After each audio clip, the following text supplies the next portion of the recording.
How do ancient indigenous practices protect farm biodiversity sustainably? Imagine a world where farming not only feeds people but also keeps nature thriving. Ancient indigenous practices have been doing just that for centuries. These methods help protect farm biodiversity in ways that are still relevant today. They focus on working with nature, not against it.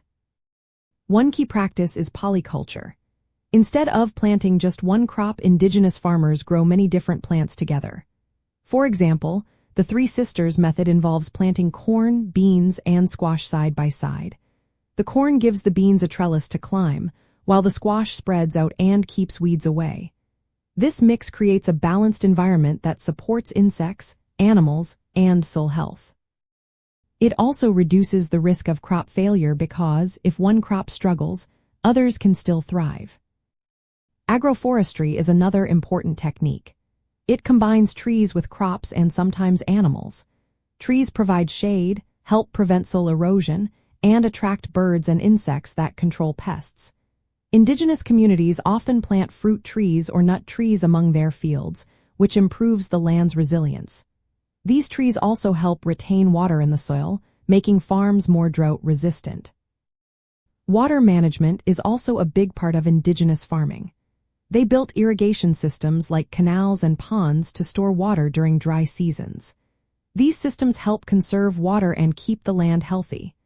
By managing water well, they protect local watersheds and support a wide variety of species, both in the water and on land. These practices help conserve the genetic diversity of crops and wildlife. They keep ecosystems balanced and healthy. Soil health improves naturally because of crop rotation and tree planting, which means farmers need fewer chemical fertilizers. This reduces pollution and keeps the environment safe. Community involvement is vital too.